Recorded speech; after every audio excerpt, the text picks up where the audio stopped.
Hi అండి, welcome back to my channel ABK creations. Telugu రాష్ట్రాల్లో వినాయక చవితి సందడి నెలకొంది. వినాయక చవితి ఉత్సవాల్లో సెంటర్ ఆఫ్ అట్రాక్షన్గా నిలిచే ఖైరతాబాద్ గణేశుడు ఈ ఏడాది 70 అడుగుల ఎత్తులో సప్తముఖ మహాగణపతిగా భక్తులకు దర్శనమిస్తున్నాడు. వినాయక చవితి ఉత్సవాల్లో ఖైరతాబాద్ వినాయకునికి ఒక ప్రత్యేకత ఉంది. 1954లో ఒక్క అడుగుతో ప్రారంభమైన గణేశుడి ప్రస్థానం 70 అడుగుల ఎత్తులో సప్తముఖ మహాగణపతిగా భక్తులకు దర్శనమిస్తున్నాడు.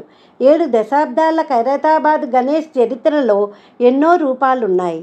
1954లో ఖైరతాబాద్ గణేశుడిని ప్రతిష్ఠించింది సింగరి శంకరయ్య. ఆయన ఒక కౌన్సిలర్. మొట్టమొదటిసారిగా గణపతి ఉత్సవాలు చేద్దామని ఆయనే నిర్ణయం తీసుకున్నారు. ఒక్క అడుగుతో ప్రారంభించారు. చిన్ని బుజ్జి గణపయ్యను ప్రతిష్ఠించారు. 1954 సంవత్సరం నుంచి 60 సంవత్సరాల వరకు కూడా ఒక్కొక్క అడుగు పెంచుకుంటూ వచ్చారు.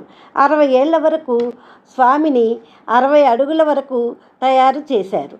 ఆ తర్వాత నుంచి అంత పెద్ద విగ్రహం నిమజ్జనం వీలవటం లేదు, ఇబ్బందులు ఎదురవుతున్నాయని ఎత్తు తగ్గిద్దామనుకుని 60 ఏళ్ల తర్వాత ఒక్కొక్క అడుగు తగ్గించుకుంటూ వచ్చారు.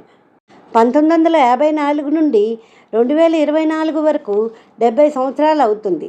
దానికి గుర్తుగా 70 అడుగుల్లో స్వామిని ప్రతిష్ఠించారు. రూపకల్పనలో వైవిధ్యాన్ని చూపిస్తూనే ఉన్నారు. ఎప్పటికప్పుడు స్వామి ప్రత్యేకంగా ఉంటారు. ఈసారి 70 అడుగుల బడా గణపతిని ప్రతిష్ఠించారు. గణపతి పైన నాగుపడగలుంటాయి. అలాగే ఇటు త్రిమూర్తులు, అటు త్రిశక్తి మాతలు, మధ్యలో వినాయకుడు, ఇలా ఈసారి గణపతి కనబడుతున్నాడు. అంతేకాదు, లోక కళ్యాణార్థమై ఖైరతాబాద్ గణేశుడికి కుడివైపున శ్రీనివాస కళ్యాణము, ఎడంవైపున శివపార్వతుల కళ్యాణము ఏర్పాటు చేశారు. ఈసారి ఖైరతాబాద్ గణేష్ ఉత్సవాల్లో స్పెషల్ అట్రాక్షన్గా అయోధ్య బాలరాముడు నిలిచాడు. స్వామికి యజ్ఞోపవీతం కానీ, కండువా కానీ, స్వామి ఎన్ని అడుగులు ఉంటారో చూసి ఎప్పటికప్పుడు కొత్తగా ఏర్పాటు చేస్తారు. గత 2 ఏళ్ల నుండి మట్టి విగ్రహాన్ని ఏర్పాటు చేస్తున్నారు. 200 మంది కళాకారులు 60 రోజులు కష్టపడి ఖైరతాబాద్ వినాయకుడిని తయారు చేశారు. కుటుంబ సమేతంగా సీఎం రేవంత్ రెడ్డి, రాష్ట్ర గవర్నరు తొలి పూజ చేశారు. గణేష్ ఉత్సవాలు మొదలై 7 దశాబ్దాలు అవుతుండడం వలన 11 రోజుల పాటు ఏదో ఒక కార్యక్రమం చేస్తున్నారు. స్వామివారి లడ్డూ కూడా చాలా ప్రత్యేకమైనది. ఈ లడ్డూ ప్రసాదము తాపేశ్వరం నుంచి వస్తుంది. సురుచి ఫుడ్స్ వారు ఈ లడ్డూను తయారు చేస్తారు. 2011 సంవత్సరం నుంచి స్వామివారి దగ్గర లడ్డూ పెడుతున్నారు. ఈ లడ్డూని వేలం వెయ్యరు, అందరికీ ప్రసాదంగా పెడతారు. ప్రతి సంవత్సరము ఉత్సవాలకు 8 నుంచి 10 కోట్ల వరకు ఖర్చు అవుతుంది. 7వ తారీఖు వినాయక చవితి వచ్చింది. స్వామివారిని 70 అడుగుల్లో ప్రతిష్ఠించారు. 1954 సంవత్సరం నుంచి 2024 సంవత్సరం వరకు 70 సంవత్సరాలు. 7 సర్పాల నీడలో 7 ముఖాలతో ఖైరతాబాద్ గణపతి ప్రత్యేకతను సంతరించుకున్నారు.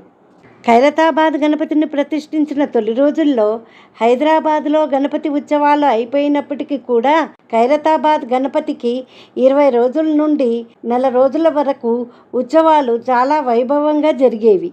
1960 సంవత్సరంలో ప్రత్యేకంగా గణపతిని ఏనుగుపైన ఊరేగిస్తూ తీసుకువెళ్లి సాగర్లో నిమజ్జనం చేశారు. 1982 సంవత్సరం నుండి 11 రోజులు మాత్రమే ఉత్సవాలు జరిపిస్తున్నారు.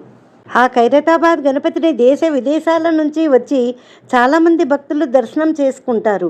హైదరాబాద్ వాస్తవ్యులు, వేరే రాష్ట్రాల వారు, ప్రాంతాల వారు సుమారుగా రోజుకి 1,00,000 నుంచి 2 లక్షల వరకు దర్శనం చేసుకుంటారు. ఇంతకుముందు గణేష్ విగ్రహాలన్నిటినీ నిమజ్జనం చేసిన తర్వాత మాత్రమే ఖైరతాబాద్ గణపతిని నిమజ్జనం చేసేవారు. కానీ ఇప్పుడు మొదటిగా ఖైరతాబాద్ గణపతిని నిమజ్జనం చేస్తున్నారు. సెప్టెంబర్ 17న అనంత చతుర్దశి రోజు మధ్యాహ్నము ఎంతో వైభవంగా ఖైరతాబాద్ గణేశుని హుసేన్ సాగర్లో నిమజ్జనం చేస్తారు. మొత్తంగా ఈ నవరాత్రుల్లో 10 నుండి 12 లక్షల మంది దర్శనం చేసుకుంటారు ఆ మహాగణపతిని. ప్రతి సంవత్సరం విభిన్న రూపాల్లో భక్తులను అనుగ్రహిస్తున్నాడు ఆ ఖైరతాబాద్ గణపతి. ఈ వీడియో కనుక నచ్చినట్లయితే లైక్ చేసి షేర్ చేయండి. మరిన్ని ఇంట్రెస్టింగ్ వీడియోస్ కోసం మా ఛానల్ సబ్స్క్రైబ్ చేసుకోండి.